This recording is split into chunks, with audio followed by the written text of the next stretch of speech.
بسم اللہ الرحمن الرحیم۔ سورہ الزخرف مکی صورت ہے۔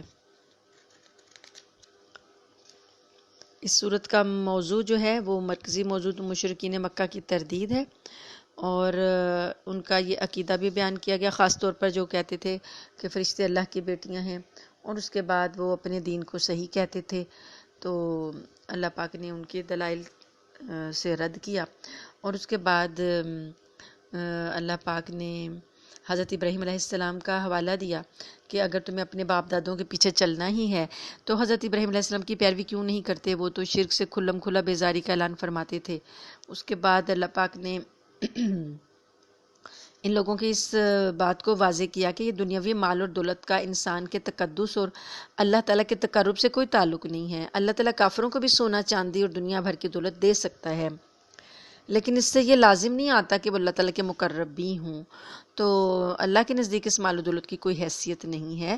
یہ مال و دولت کی تقسیم تو اللہ پاک نے اپنی حکمت کے مطابق خاص اندازے سے دنیا میں ایک نظام چلایا ہے۔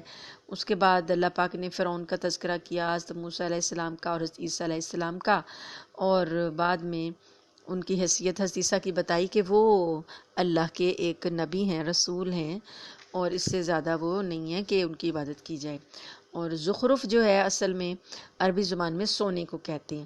تو اس صورت کا جو کہ آیت نمبر 35 ہے، اس میں اس کا ذکر اسی سیاق میں کیا گیا کہ گولڈ جو ہے کہ اللہ تعالیٰ اگر چاہے تو سارے انسانوں کو سونے سے نہال کر دے، تو لیکن یہ اس کی مصلحت کے خلاف ہے، تو اس لیے صورت کو سورہ الزخرف کہتے ہیں۔ شروع کرتے ہیں۔ بسم اللہ الرحمن الرحیم۔ حامیم والکتاب المبین انا جعلناہ قرآنا عربیا لعلکم تعقلون وانہ فی ام الکتاب لدینا لعلی حکیم۔ حامیم قسم ہے اس واضح کتاب کی، ہم نے اسے عربی زبان کا قرآن بنایا ہے تاکہ تم سمجھو، اور حقیقت یہ ہے کہ وہ ہمارے پاس لوح محفوظ میں بڑے اونچے درجے کی حکمت سے بھری ہوئی کتاب ہے۔ بھلا کیا ہم منہ موڑ کر اس نصیحت نامے کو تم سے اس بنا پر ہٹا لیں کہ تم حد سے گزرے ہوئے لوگ ہو، اور کتنے ہی نبی ہم نے پچھلے لوگوں میں بھی بھیجے ہیں، اور ان لوگوں کے پاس کوئی نبی نہیں آیا جس کا وہ مذاق نہ اڑاتے ہوں۔ پھر جو لوگ ان مکہ والوں سے کہیں زیادہ زور آور تھے ہم نے انہیں ہلاک کر دیا، اور ان پچھلے لوگوں کا حال پیچھے گزر چکا ہے۔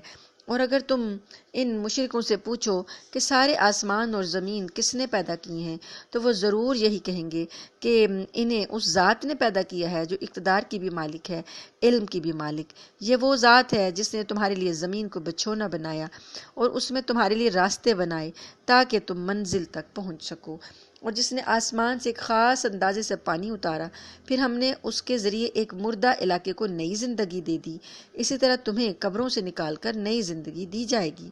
اور جس نے ہر طرح کے جوڑے پیدا کیے اور تمہارے لیے وہ کشتیاں اور چوپائے بنائے جن پر تم سواری کرتے ہو۔ یعنی انسان جن پر سواری کرتا ہے وہ دو قسم کی ہیں، ایک وہ سواریاں جن کے بنانے میں انسان کا کچھ نہ کچھ دخل ہوتا ہے، یعنی کشتیاں وغیرہ جو ہیں وہ خود بناتا ہے۔ دوسری قسم کی وہ سواریاں ہیں جن کے بنانے میں انسان کا کوئی دخل نہیں ہے، مثلا گھوڑے، اونٹ اور سواری کے دوسرے جانور، چوپائے وغیرہ جن پر انسان سواری کرتا ہے۔ تو اللہ پاک کے جو فرمانے کا مقصد یہ ہے کہ دونوں قسم کی سواریاں اللہ تعالیٰ کی نعمت ہیں۔ سواری کے جانور اگرچہ انسان سے کہیں زیادہ طاقتور ہوتے ہیں، لیکن اللہ تعالیٰ نے انہیں انسان کے اس طرح قابو میں دے دیا ہے کہ ایک بچہ بھی ان کی لگام لے کر جہاں چاہے لیے پھرتا ہے۔ اور جن سواریوں کی صنعت میں انسان کا کچھ دخل حاصل ہے، مثلا کشتیاں، جہاز، کاریں، ریلیں وغیرہ، ان کا خام مواد بھی اللہ تعالیٰ کا ہی پیدا کیا ہوا ہے، اور اللہ نے ہی انسان کو اتنی سمجھ دی ہے کہ وہ یہ سواریاں بنانے کے قابل ہوا۔ تو یہ ایک دلیل ہے، نشانی ہے کہ اللہ کی قدرت پر اور اللہ کی نعمتوں کو دیکھو اور اللہ پر ایمان لاؤ۔ آیت نمبر 13۔ لِتَسْتَوُوا عَلَى ظُهُورِهِ ثُمَّ تَذْكُرُوا نِعْمَةَ رَبِّكُمْ إِذَا اسْتَوَيْتُمْ عَلَيْهِ وَتَقُولُوا سُبْحَانَ الَّذِي سَخَّرَ لَنَا هَٰذَا وَمَا كُنَّا لَهُ مُقْرِنِينَ، تاکہ تم ان کی پشت پر چڑھو، یعنی سواریوں کی پشت پر چڑھو، پھر جب ان پر چڑھ کر بیٹھ جاؤ تو اپنے پروردگار کی نعمت کو یاد کرو اور یہ کہو کہ پاک ہے وہ ذات جس نے اس سواری کو ہمارے بس میں دے دیا، ورنہ ہم میں یہ طاقت نہیں تھی کہ اس کو قابو میں لا سکتے۔ سواریاں جو گھوڑا ہے، گھوڑے میں انسان سے زیادہ پاور ہے، اگر وہ بدک جائے اور دوڑ جائے اپنے سوار کو گرا دے تو انسان کچھ نہیں کر سکتا۔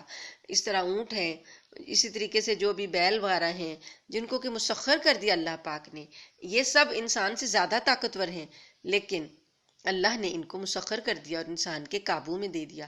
اسی طریقے سے اب ہوائیں مسخر ہیں کہ ان میں بڑے بڑے جہاز، اور اب جو بھی سواریاں قیامت تک آتی جائیں گی، جدید سے جدید سواریاں، ان میں سمندروں میں چلنے والی بھی اور ہواؤں میں اڑنے والی بھی اور زمین پر چلنے والی بھی سب شامل ہیں۔ تو اللہ پاک فرماتے ہیں کہ ہم نے سواریوں کو تمہارے بس میں دیا ہے، اس لیے یہ سواری کی دعا جو پڑھی جاتی ہے تاکہ سواری پر بیٹھے تو انسان سواری پر بیٹھ کر بھی خوش ہوتا ہے نا، جس کی جتنی اچھی سواری ہوتی ہے اسے اتنی ہی پیاری ہوتی ہے اور وہ اس پہ بیٹھ کر خوشی محسوس کرتا ہے، تو اس خوشی میں اللہ کو نہ بھول جائیں، یہ دعا پڑھیں، سبحان الذی سخر لنا ھذا، وہ پاک ہے وہ ذات جس نے اس سواری کو ہمارے لیے مسخر کیا ہے۔ گاڑی کے جو بریک ہیں وہ اگر فیل ہو جائیں تو انسان کوئی کچھ نہیں کر سکتا، تو اگر گاڑی کو کنٹرول میں دیا ہے تو وہ بھی اللہ ہی کا کنٹرول ہے۔ اس لیے اللہ پاک نے فرمایا کہ یہ نبی کریم صلی اللہ علیہ وسلم نے فرمایا کہ جب تم سواریوں پر بیٹھو تو دعا پڑھا کرو، اور وَإِنَّ إِلَىٰ رَبِّنَا لَمُنْقَلِبُونَ، کہ ہم نے اپنے رب ہی کی طرف لوٹ کر جانا ہے۔ یہ جو ہیں مشرکین، یہ اللہ کی طرف لوٹ کر جانے کو نہیں مانتے تھے، آخرت کے عقیدے کو نہیں مانتے تھے، تو اللہ پاک نے یہ بات خاص طور پر یہ یہاں پر کی کہ جو آج تمہارے پاس نعمتیں ہیں تو ان پر اتراؤ نہیں، آخر کار لوٹ کر تم نے اللہ ہی کے پاس جانا ہے۔ وَجَعَلُوا لَهُ مِنْ عِبَادِهِ جُزْءًا، اور ان مشرک لوگوں نے یہ بات بنائی ہے کہ اللہ کا خود اس کے بندوں میں سے کوئی جز ہے، یعنی عقیدہ تھا ان کا کہ فرشتے اللہ تعالیٰ کی بیٹیاں ہیں۔ یہاں سے ان کے اس عقیدے کی تردید کی جا رہی ہے اور اس کے خلاف اللہ تعالیٰ آگے دلائل دیں گے۔ تو اللہ پاک نے کہا کہ وہ کہہ رہے ہیں کہ ان بندوں میں سے کوئی جز ہے، یعنی بیٹیاں بنا دی ہیں۔ حقیقت یہ ہے کہ انسان کھلم کھلا ناشکرا ہے۔ بھلا کیا اللہ نے اپنی مخلوق میں سے اپنے لیے تو بیٹیاں پسند کی ہیں اور تمہیں بیٹوں کے لیے منتخب کیا ہے؟ چونکہ مکہ والے، ورنہ بیٹا اور بیٹی میں کوئی اللہ پاک کے ہاں تو کوئی ایسا تمیز اور ایسا فرق نہیں ہے کہ کوئی حقیر ہے اور کوئی بڑا ہوا ہے، لیکن یہ مشرکین کا خیال تھا نا، مکہ والے یہ بیٹیوں کو حقیر سمجھتے تھے، یہ بیٹیوں کو کمزور سمجھتے تھے اور بیٹوں پر فخر کرتے تھے۔ تو ان کا جو سردار تھا ایک، اس کے 12 بیٹے تھے، شاید ولید بن مغیرہ مخزومی تھا، وہ پتہ نہیں 12 بیٹے تھے یا 10 بیٹے تھے، وہ فخر کر کے کہا کرتا تھا کہ میں بیٹوں والا ہوں۔ تو اللہ پاک نے اس لیے یہاں پر یہ مثال دی کہ اپنے لیے تو یہ بیٹے پسند کرتے ہیں اور اللہ کے لیے بیٹیاں پسند کی ہیں، حالانکہ ان میں سے کسی کو جب اس بیٹی کی ولادت کی خوشخبری دی جاتی ہے جو اس نے خدائے رحمان کی طرف منسوب کر رکھی ہے تو اس کا چہرہ سیاہ پڑ جاتا ہے اور دل ہی دل میں گھٹتا رہتا ہے۔ یعنی خدائے رحمان کے لیے جو بیٹیاں منسوب کی ہیں، اگر وہی بیٹیاں تمہیں مل رہی ہیں تو تمہیں تو خوش ہونا چاہیے نا، لیکن کیا ہوتا تھا، کیا کرتے تھے کہ جب بھی بیٹی کی پیدائش کی خبر ملتی تو اس کا چہرہ سیاہ پڑ جاتا، دل ہی دل میں گھٹتا رہتا کہ کیا اللہ نے ایسی اولاد پسند کی ہے جو زیوروں میں پالی پوسی جاتی ہے، یعنی جو یہ اولاد جو ہے زیور پہننے والی ہے، آرائش اور زیبائش پہنتی، سونا چاندی، اس میں اس کو پالا جاتا ہے، اور جو بحث مباحثے میں اپنی بات کھل کر بھی نہیں کہہ سکتی، یعنی آدمی کے مقابلے میں ذرا کمزور ہے، تو جو اس وقت انہوں نے چونکہ زیادہ عورتوں کو دبا کر رکھا ہوا تھا اور عورت مظلوم تھی، اپنی بات بھی کھل کر نہیں کہہ سکتی تھی، تو ان کے نزدیک یہ ایک ضعیف مخلوق تھی۔ تو اللہ پاک فرماتے ہیں کہ اپنے لیے انہوں نے بیٹیاں پسند نہیں کی اور اللہ کے لیے پسند کی ہیں۔ اس کے علاوہ انہوں نے فرشتوں کو جو خدائے رحمان کے بندے ہیں منس بنا دیا ہے۔ کیا یہ لوگ ان کی تخلیق کے وقت موجود تھے؟ ان کا یہ دعویٰ لکھ لیا جائے گا اور ان سے باز پرس ہوگی، اور یہ کہتے ہیں کہ اگر خدائے رحمان چاہتا تو ہم ان فرشتوں کی عبادت نہ کرتے۔ ایک طرف یہ فرشتوں کی عبادت بھی کرتے تھے، تو ان کو اللہ پاک فرماتے ہیں کہ ان کو اس بات کی یعنی فرشتوں کو اس بات کی حقیقت کا ذرا بھی علم نہیں ہے، اور یہ لوگ جو ہیں، یہ لوگ ذرا بھی نہیں جانتے فرشتوں کا مقام اور اللہ کا مقام. ان کا کام اس کے سوا کچھ نہیں کہ اندازوں کے تیر چلاتے ہیں. ام آتیناہم کتابا من قبلہ فہم بہ مستمسکون، بھلا کیا ہم نے انہیں اس سے پہلے کوئی کتاب دی تھی جسے یہ تھامے بیٹھے ہیں؟ اس قرآن سے پہلے تو ان کے پاس کوئی کتاب نہیں آئی، تو پھر یہ کن عقائد پر جم کے بیٹھے ہوئے ہیں اور ان عقائد کو چھوڑتے نہیں ہیں؟ بل قالوا انا وجدنا آباءنا علی امۃ وانا علی آثارہم مہتدون، بلکہ ان کا کہنا یہ ہے کہ ہم نے اپنے باپ دادوں کو ایک طریقے پر پایا ہے اور ہم انہی کے نقش قدم کے مطابق ٹھیک ٹھیک راستے پر جا رہے ہیں.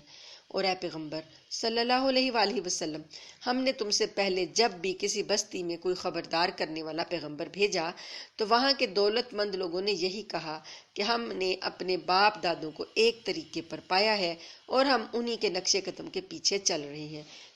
جو جملہ انہوں نے بولا وہی جملہ پچھلے پیغمبروں کے لوگ بھی بولتے رہے. تو پیغمبروں نے کیا جواب دیا؟ قال اولو جئتکم باہدی مما وجدتم علیہ آباءکم، تم نے اپنے باپ دادوں کو جس طریقے پر پایا ہے، اگر میں تمہارے پاس اس سے زیادہ ہدایت کی بات لے کر آیا ہوں تو کیا پھر بھی تم اپنے طریقے پر چلے جاؤ گے؟ انہوں نے جواب دیا قالوا انا بما ارسلتم بہ کافرون، تم جو پیغام دے کر بھیجے گئے ہو ہم تو اس کو ماننے والے نہیں ہیں. نتیجہ کیا ہوا؟ نتیجہ یہ ہوا کہ ہم نے ان سے انتقام لیا. اب دیکھ لو کہ جھٹلانے والوں کا انجام کیسا ہوا. فَكَيْفَ كَانَ عَاقِبَةُ الْمُكَذِّبِينَ وَإِذْ قَالَ إِبْرَاهِيمُ لِأَبِيهِ وَقَوْمِهِ إِنَّنِي بَرَاءٌ مِّمَّا تَعْبُدُونَ، اور وہ وقت یاد کرو جب ابراہیم نے اپنے باپ اور اپنی قوم سے کہا تھا میں ان چیزوں سے بیزار ہوں جن کی تم عبادت کرتے ہو، سوائے اس ذات کے جس نے مجھے پیدا کیا ہے، چنانچہ وہی میری رہنمائی کرتا ہے. اور ابراہیم نے اس عقیدے کو ایسی بات بنا دیا جو ان کی اولاد میں باقی رہی. یہ عقیدہ آگے ان کی اولاد میں چلا تاکہ لوگ شرک سے باز آئیں، پھر بھی بہت سے لوگ باز نہ آئے. اس کے باوجود میں نے ان کو اور ان کے باپ دادوں کو زندگی کے فائدے دیے، یہاں تک کہ ان کے پاس حق اور صاف صاف ہدایت دینے والا پیغمبر بھی بھیج دیا. اور جب وہ حق ان کے پاس آ گیا تو وہ کہنے لگے یہ تو جادو ہے، ھذا سحر وَإِنَّ بِهِ کافرون، اور ہم اس کا انکار کرتے ہیں. کہنے لگے لولا نزل ھذا القرآن علی رجل من القریتین عظیم، یہ قرآن دو بستیوں میں سے کسی بڑے آدمی پر کیوں نہیں نازل کیا گیا؟ دو بستیوں سے مراد ایک مکہ مکرمہ اور ایک طائف کی بستی ہے. یہ دو بڑے شہر تھے تو اس کے جو دولت مند سردار تھے وہ مانے جاتے تھے. تو کہتے ہیں کہ یہ قرآن ان دو بڑے سرداروں کے، دو بستیوں کے بڑے سرداروں پر کیوں نازل نہیں کیا گیا؟ ام ہم یقسمون رحمت ربک، اللہ پاک فرماتے ہیں بھلا کیا یہ لوگ ہیں جو تمہارے پروردگار کی رحمت تقسیم کریں گے؟ قرآن جو رحمت ہے، نبوت جو ہے رحمت ہے، تو اللہ تعالیٰ ان کے مشورے سے نبوت ان کی مرضی سے تقسیم کرے گا؟ مقصد یہ ہے کہ اگر قرآن جو ان کے بقول کے کسی بڑے آدمی پر نازل ہونا چاہیے تھا تو اس کا مطلب یہ ہوا کہ یہ لوگ اپنے آپ کو اس فیصلے کا حقدار سمجھتے ہیں کہ بتائیں کہ نبوت کی رحمت سے حصہ کس کو دیا جائے اور کس کو نہ دیا جائے. نحن قسمنا بینہم معیشتہم فی الحیات الدنیا، دنیاوی زندگی میں ان کی روزی کے ذرائع کی تقسیم بھی ہم ہی نے کی ہے، اور ہم ہی نے ان میں سے ایک کو دوسرے پر درجات میں فوقیت دی ہے تاکہ وہ ایک دوسرے سے کام لے سکیں. اور تمہارے پروردگار کی رحمت تو اس دولت سے کہیں بہتر چیز ہے، یعنی یہ نبوت کی رحمت تو یہ دنیاوی دولت سے کہیں زیادہ بہتر چیز ہے. دنیا کی دولت اگر ہم نے اپنے حساب سے تقسیم کی ہے تو رحمت کی جو دولت ہے نبوت کی، یہ تو اور بہتر چیز ہے. یہ تو ہم جس کو چاہیں گے اسی کو عطا کریں گے.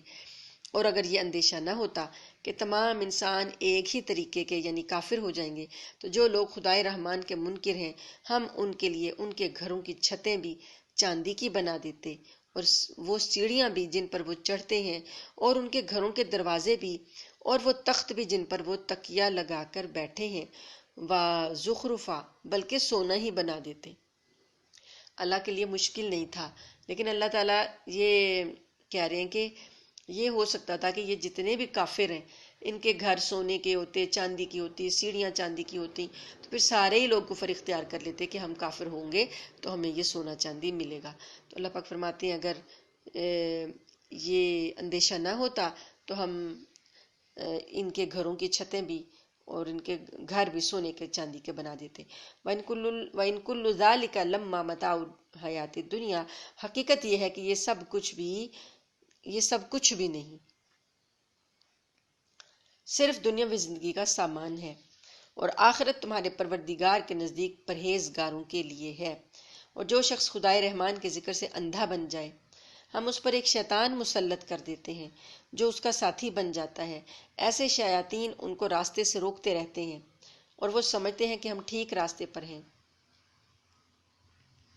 جب شیطان کے پیچھے چلیں گے تو پھر شیطان مسلط ہی ہو جائے گا اور بندے کو لگتا ہے کہ وہ ٹھیک جا رہا ہے، یہاں تک کہ جب وہ ایسا شخص جو ہوگا شیطان کا ساتھی بنا ہوا، وہ ہمارے پاس آئے گا تو اپنے شیطان ساتھی سے کہے گا، کاش میرے اور تیرے درمیان مشرق اور مغرب کا فاصلہ ہوتا، کیونکہ تو بہت برا ساتھی ہے۔ مشرق اور مغرب کا جو فاصلہ ہے یعنی دوری ہوتی، اتنا دور ہوتا کہ تو میرا ساتھی نہ ہوتا۔ اب عذاب کو جب دیکھا تو سارے ساتھی اور سارے ٹولے اور سارے جو جتھے تھے ختم ہو گئے۔ اب وَلَن يَنفَعَكُمُ الْيَوْمَ إِذ ظَّلَمْتُمْ، اور جب تم ظلم کر چکے ہو تو آج تمہیں یہ بات ہرگز کوئی فائدہ نہیں پہنچائے گی کہ تم عذاب میں ایک دوسرے کے شریک ہو۔ دنیا میں تو انسان کچھ نہ کچھ کسی کا فائدہ لے لیتا ہے، لیکن آج شریک ہونے کے باوجود بھی کسی کو کوئی فائدہ نہیں پہنچے گا۔ پھر اے پیغمبر، کیا تم بہروں کو سناؤ گے؟ آیت نمبر 40۔ کیا تم بہروں کو سناؤ گے یا اندھوں کو یا ان لوگوں کو راستے پر لاؤ گے جو کھلی گمراہی میں پڑے ہوئے ہیں؟ اب تو یہی ہوگا کہ اگر ہم تمہیں دنیا سے اٹھا لیں تب بھی ہم ان سے بدلہ لینے والے ہیں۔ نبی کریم صلی اللہ علیہ وسلم کی زندگی میں اگر نہیں بھی لیا تو بعد میں لے لیا جائے گا۔ یا اگر تمہیں بھی وہ عذاب دکھا دیں جس کا ہم نے ان سے وعدہ کیا ہے، تب بھی ہمیں ان پر پوری طرح کی قدرت حاصل ہے، لہٰذا تم پر جو وحی کی گئی ہے اسے مضبوطی سے تھامے رکھو، یقیناً تم سیدھے راستے پر ہو، اور حقیقت یہ ہے کہ یہ وحی تمہارے لیے اور تمہاری قوم کے لیے ایک نیک نامی کا ذریعہ ہے، اور تم سب سے پوچھا جائے گا کہ تم نے اس کا کیا حق ادا کیا۔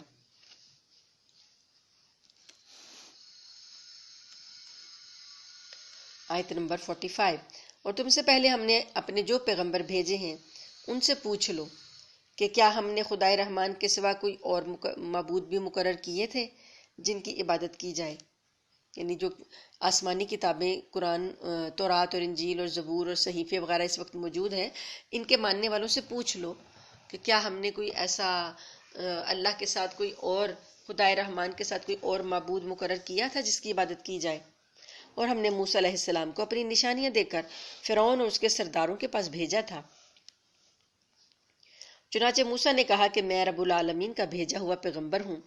پھر جب انہوں نے ہماری نشانیاں ان کے سامنے پیش کیں تو وہ ان کا مذاق اڑانے لگے، اور ہم انہیں جو نشانی بھی دکھاتے وہ پہلی نشانی سے بڑھ چڑھ کر ہوتی تھی، اور ہم نے انہیں عذاب میں بھی پکڑا تاکہ وہ باز آ جائیں، اور وہ یہ کہنے لگے کہ اے جادوگر، تم سے تمہارے پروردگار نے جو عہد کر رکھا ہے اس کا واسطہ دے کر اس سے ہمارے لیے دعا کرو، ہم یقیناً راہ راست پر آ جائیں گے۔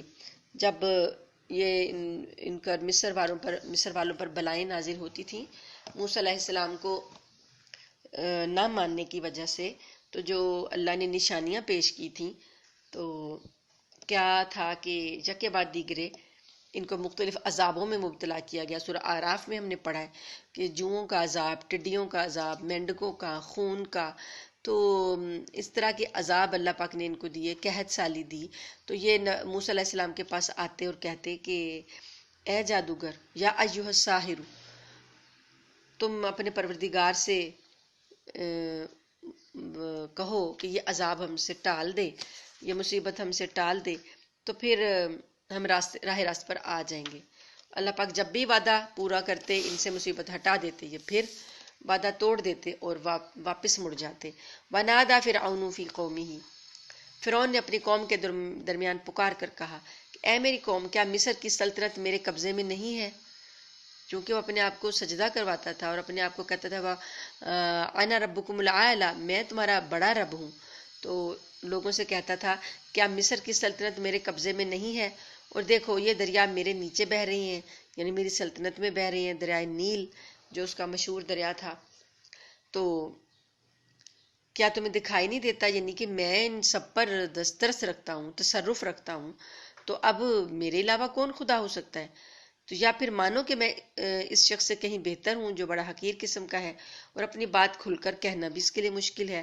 موسیٰ علیہ السلام کو کہہ رہا ہے کہ ان کی زبان میں لکنت تھی، وہ اپنی بات کھل کر نہیں کہہ سکتے تھے، تو وہ کہہ رہا ہے کہ میں اس سے تو کہیں بہتر ہوں۔ بھلا اگر یہ پیغمبر ہے تو اس پر سونے کے کنگن کیوں نہیں ڈالے گئے؟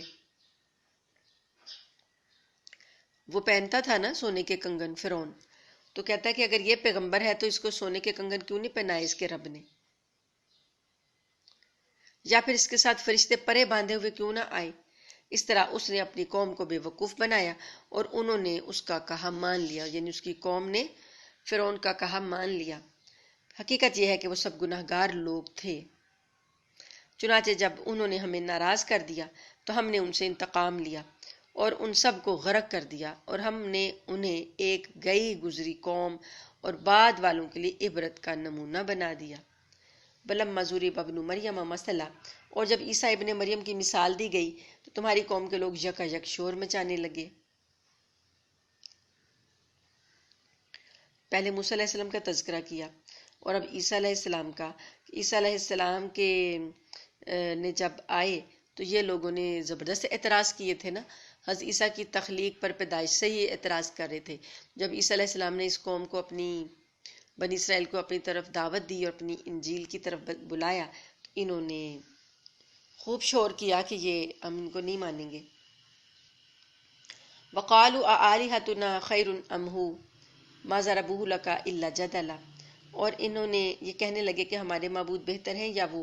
انہوں نے تمہارے سامنے یہ مثال محض کٹ حجتی کے لیے دی ہے، بلکہ یہ لوگ ہیں ہی جھگڑالو۔ وہ یعنی عیسیٰ علیہ السلام تو بس ہمارے ایک بندے تھے جن پر ہم نے انعام کیا تھا اور بنی اسرائیل کے لیے ان کو ایک نمونہ بنایا تھا۔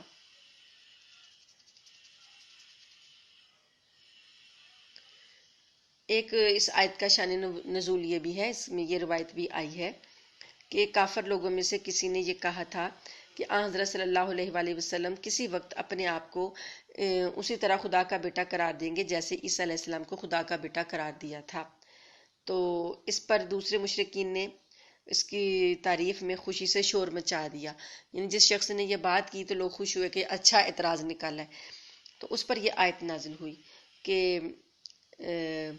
لوگوں کو اللہ پاک نے فرمایا کہ جب عیسیٰ ابن مریم کی مثال دی گئی ہے تو انہوں نے یہ شور مچا دیا، کیونکہ عیسائیوں نے جو بنا لیا تھا اللہ کا بیٹا، عیسیٰ علیہ السلام نے تو نہیں ان کو کہا تھا نا کہ میں اللہ کا بیٹا ہوں، انہوں نے یہ بات نبی کے وسلم کو لگا دی ہے کہ ابھی تو تم یہ بات کر رہے ہو تو کل کو تم یہ کہو گے کہ تم اللہ کے بیٹے ہو۔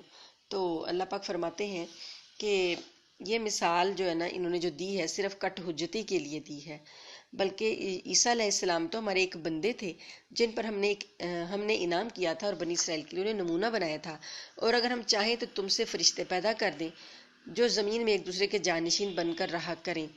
یعنی عیسیٰ علیہ السلام تم لوگ نہیں مانتے ہو تو اللہ تعالیٰ چاہیں تو تمہیں لے جائیں اور فرشتوں کو زمین میں بسا دیں، وہ تو پھر اللہ تعالیٰ کے حکم کی نافرمانی نہیں کریں گے۔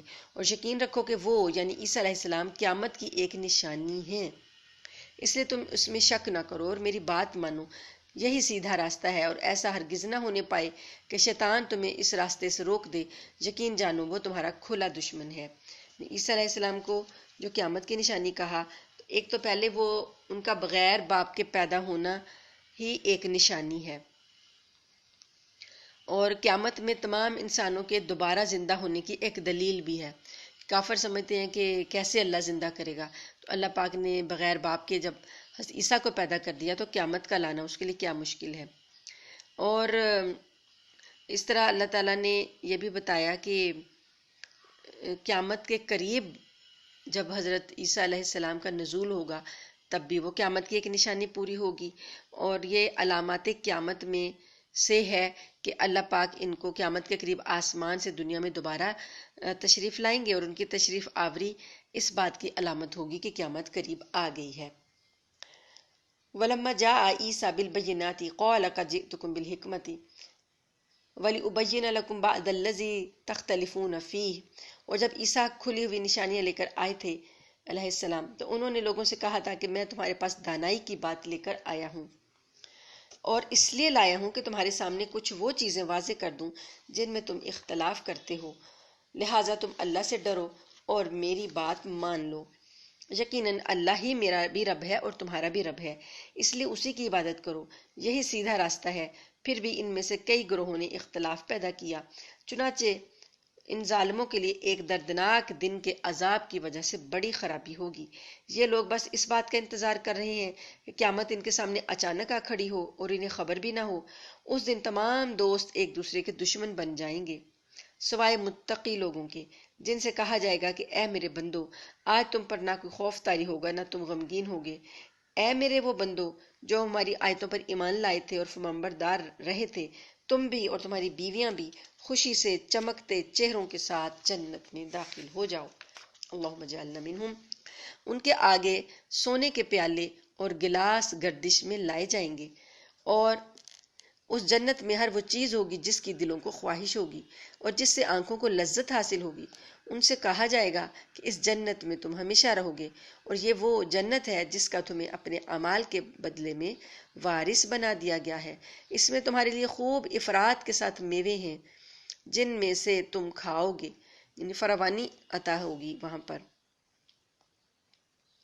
تو یہ جنتیوں کا حال بتایا، اللہم اجعلنا منہم، اللہم انا نسألک رضاک والجنہ ونعوذ بک من سخطک وغضبک والنار۔ آگے مجرموں کا حال ہے، ان المجرمین فی عذاب جہنم خالدون۔ البتہ جو لوگ مجرم تھے وہ دوزخ کے عذاب میں ہمیشہ رہیں گے، وہ عذاب ان کے لیے ہلکا نہیں پڑنے دیا جائے گا، اور وہ اس میں مایوس پڑے ہوں گے، اور ہم نے ان پر کوئی ظلم نہیں کیا، لیکن وہ خود ہی ظالم لوگ تھے۔ اور وہ دوزخ کے فرشتے سے پکار کر کہیں گے، اے مالک، ونادوا یا مالکو۔ مالک جو ہے دوزخ کے داروغے، بڑا جو ہے نا فرشتہ، جو بڑا سپریڈنٹ ہوتا ہے، اعلیٰ، ان کا نام ہے۔ تمہارے کہیں گے کہ اے مالک، تمہارا پروردگار ہمارا کام ہی تمام کر دے۔ وہ کہے گا تمہیں اسی حال میں رہنا ہے، یعنی چاہیں گے کہ ان کو موت آ جائے۔ فرشتہ کہے گا کہ نہیں، تمہیں اسی حال میں رہنا ہے، اور حقیقت یہ ہے کہ ہم تمہارے پاس حق بات لے کر آئے تھے، لیکن تم میں سے اکثر لوگ حق بات کو ہی برا سمجھتے رہے۔ ہاں، کیا ان لوگوں نے کچھ کرنے کا فیصلہ کر لیا ہے؟ اچھا، تو ہم بھی کچھ کرنے کا فیصلہ کرنے والے ہیں۔ خفیہ منصوبے بنا رہے تھے نبی کریم صلی اللہ علیہ وسلم کے خلاف۔ تو دار الندوہ ایک ان کا تھا، وہ مجلس لگانے کی نا ایک گھر تھا، تو اس گھر میں یہ سارے کفار کے لشکر جو تھے، سردار جو تھے کفار کے، وہ بیٹھ کر مشورے کرتے، سازشیں تیار کرتے کہ کس طریقے سے مسلمانوں کی تعداد کو کم کیا جائے، یا محمد صلی اللہ علیہ وسلم کو کس طریقے سے روکا جائے ان کی تبلیغ سے، کیونکہ تعداد میں تو اضافہ ہی ہو رہا ہے، ایک ایک دو دو کر کے۔ تو اللہ پاک فرماتے ہیں کہ انہوں نے کچھ کرنے کا فیصلہ کر لیا، اور انہوں نے پھر یہ منصوبہ بنایا، کبھی کہتے گرفتار کر لیں، کبھی کہتے قتل کر دیتے ہیں، اس طرح کی سازشیں یہ تیار کر رہے تھے۔ اور پھر یہ آخرکار جس سازش پر یہ سارے متفق ہوئے، اس میں یہ تھا کہ سارے قبیلوں کے نوجوان جو ہیں وہ مل کر ایک ہی بار میں حملہ کریں گے نبی کریم صلی اللہ علیہ وسلم پر، اور ایک ہی بار میں ان کو قتل کر دیں گے، تاکہ اتنے زیادہ قبائل سے بنو ہاشم جو ہیں قصاص نہ لے سکیں۔ تو اللہ پاک فرماتے ہیں کہ ہم بھی ایک فیصلہ کر لیا، ام ابرموا امرا فانا مبرمون، ہم نے بھی ایک فیصلہ کر لیا ہے۔ کیا انہوں نے یہ سمجھ رکھا ہے کہ ہم ان کی خفیہ باتیں اور ان کی سرگوشیاں نہیں سنتے؟ کیسے نہیں سنتے؟ نیز ہمارے فرشتے ان کے پاس ہیں، وہ سب کچھ لکھتے جاتے ہیں۔ اے پیغمبر کہہ دو کہ اگر خدائے رحمان کی کوئی اولاد ہوتی تو سب سے پہلے عبادت کرنے والا میں ہوتا۔ وہ جو آسمانوں اور زمین کا مالک ہے، عرش کا بھی مالک ہے، وہ ان ساری باتوں سے پاک ہے جو یہ لوگ بناتے ہیں۔ فذرہم یخوضوا، لہٰذا اے پیغمبر صلی اللہ علیہ وآلہ وسلم انہیں اپنے حال پر چھوڑ دو، یہ ان باتوں میں ڈوبے رہیں اور ہنسی کھیل کرتے رہیں۔ یہاں تک کہ وہ اپنے اس دن سے جا ملیں جس کا ان سے وعدہ کیا جا رہا ہے۔ وہی اللہ ہے جو آسمانوں میں بھی معبود ہے اور زمین میں بھی معبود، اور وہی ہے جو حکمت کا بھی مالک ہے، علم کا بھی مالک، اور بڑی شان ہے اس کی جس کے قبضے میں آسمانوں اور زمین اور ان کے درمیان تمام چیزوں کی سلطنت ہے، اور اسی کے پاس قیامت کا علم ہے، اور اسی کے پاس تم سب کو واپس لے جایا جائے گا۔ اور یہ لوگ اسے چھوڑ کر جن معبودوں کو پکارتے ہیں انہیں کوئی سفارش کرنے کا اختیار نہیں ہوگا، ہاں البتہ جن لوگوں نے حق بات کی گواہی دی ہو اور انہیں اس کا علم بھی ہو۔ کون لوگ؟ یعنی جنہوں نے حق بات کی گواہی دی ہو، اس سے مراد ہیں جنہوں نے ایمان قبول کر کے اللہ تعالیٰ کی وحدانیت اور رسول اکرم صلی اللہ علیہ وسلم کے سچا پیغمبر ہونے کی گواہی دی ہو، ایسے لوگوں کی سفارش قبول کی جائے گی۔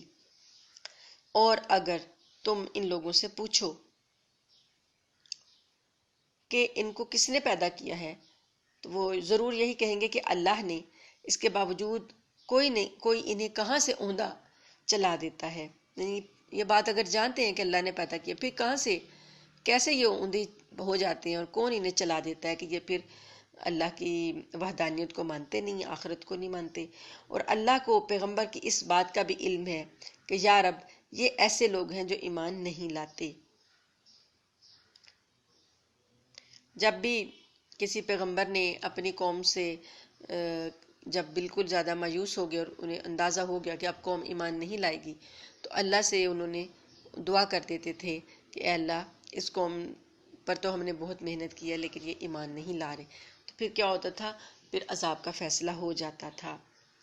لیکن اللہ پاک نے یہاں پر بتایا کہ ہمیں اس بات کا علم ہے کہ پیغمبر یہ کہہ رہے ہیں کہ یہ ایسے لوگ ہیں جو ایمان نہیں لاتے۔ تو یہاں پر اللہ پاک کا غضب نازل ہونے میں بہت اسباب تھے جو کہ ہو سکتا تھا، لیکن نبی کریم صلی اللہ علیہ وسلم کی جو رحمت للعالمین اور شفیع المذنبین کی جو صفت ہے، وہ جو تھی نبیوں اللہ سے شکایت نہیں کرتی تھی۔ انہوں نے آپ کو جتنی بھی اذیتیں پہنچائیں، آپ نے کبھی بد دعا نہیں دی، لہٰذا اے پیغمبر تم ان کی پرواہ نہ کرو اور کہہ دو کہ سلام، کیونکہ عنقریب انہیں خود سب پتہ چل جائے گا۔ یعنی کہ قطع تعلقی کا جو سلام ہے کہ یعنی جیسے انسان آخری سلام کر کے پیچھے ہٹ جاتا ہے، تو وہ یہ ہے کہ تم ان کے ساتھ بحث نہ کرو، مباحثہ نہ کرو، بس سلام کہہ کر خوبصورتی کے ساتھ قطع تعلق کر کر الگ ہو جاؤ۔ اور پھر نبی کریم کو اللہ پاک مکہ سے نکال کر مدینہ لے گئے تھے، اور پھر ان کافروں پر وہ عذاب آئے، کبھی جنگ بدر کی صورت میں اور کبھی جنگ احد کی صورت میں اور کبھی جنگ خندق کی صورت میں، کہ ان کو شکستیں ہوئیں اور ان کے لوگ مارے گئے۔ الحمدللہ صورت ختم ہوئی۔